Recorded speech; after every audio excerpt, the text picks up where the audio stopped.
হোক সেটা জাতীয় দল কিংবা হোক সেটা যুব দল, সবখানেই সিন্ডিকেটের কালো থাবা। বাংলাদেশের ফুটবল যেন আটকে আছে শুভঙ্করের ফাঁকিতে, কিছুতেই যেন নিস্তার নেই অদৃশ্য এই বেড়াজালের হাত থেকে। প্রবাসী ফুটবলারদের আগমনে দেশের ফুটবল যখন এক ধাপ এগিয়ে গেল, সিন্ডিকেটদের কালো থাবায় তা আবার দুই ধাপ পিছিয়ে যায়। কেন এবং কিভাবে দেশের ফুটবলকে অন্তঃসার শূন্য করে তুলেছে ক্ষতিকর এই সংস্কৃতি, তারই আদ্যপান্ত থাকছে প্রতিবেদন। স্বাধীনতা উত্তর বাংলাদেশে একটা সময় ফুটবল ছিল আমাদের জনপ্রিয়তম খেলা।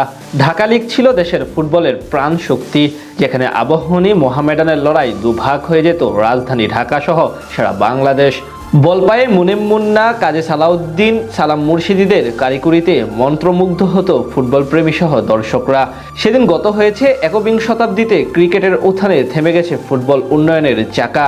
আধুনিক বিশ্বে অত্যাধুনিক সুবিধায় বিশ্বের অন্য সব দেশ যখন ফুটবলে যোজন যোজন এগিয়েছে, সেখানে বাংলাদেশের ফুটবল থমকে গেছে পক্ষপাতিত্বমূলক কালো থাবায়।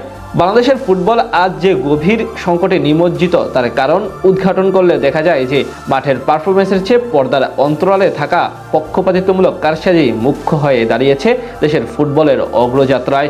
জাতীয় দল থেকে শুরু করে বয়সভিত্তিক ফুটবলের প্রতিটি পর্যায়ে আজ এই অশুভ শক্তির কালো থাবা বিস্তৃত, যা দেশের ফুটবলকে এক মরণবেধির মতন আঁকড়ে ধরেছে। যখনই কোনো প্রতিভাবান ফুটবল বা উন্নত প্রশিক্ষণপ্রাপ্ত প্রবাসী ফুটবলার দেশের টানে লাল সবুজের জার্সি গায়ে জড়াতে ছুটে এসেছেন, তখনই এই অদৃশ্য দেয়াল তাদের পথ আগলে ধরায়। এই পক্ষপাতিত্বমূলক কেবল কয়েকজন ব্যক্তির সমষ্টি নয়, বরং এটি একটি সুসংগঠিত ব্যবস্থা, যার বছরের পর বছর ধরে দেশের ফুটবলকে ধ্বংস করে চলছে।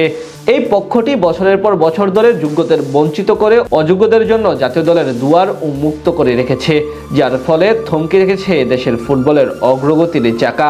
অন্যদিকে ফুটবলের উন্নতির কথা বলে কোটি কোটি টাকা খরচ করা হলেও দিন শেষে ফলাফল সেই শুভঙ্করের ফাঁকি, যেখানে খাতা কলমে অনেক আয়োজন থাকলেও বাস্তবে দেশের ফুটবল যেন আজ তলাবিহীন ঝুড়িতে পরিণত হয়েছে।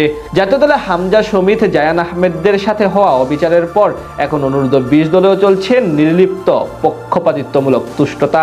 মার্কিন যুক্তরাষ্ট্রের আলোছায় বেড়ে ওঠা রোনান ও ডেকলান সুলিভান যেখানে লাল সবুজের পতাকার টানে ছুটে আসে বাংলাদেশের হয়ে খেলতে, সেখানে 2 ম্যাচে এক মুহূর্তের জন্যও মাঠে নামানো হয়নি ডেকলানকে।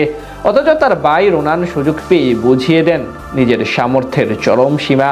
তা দেখেও বোধ হয় লজ্জা হয় না পক্ষপাতিত্বমূলক মাস্টার মাইন্ডের।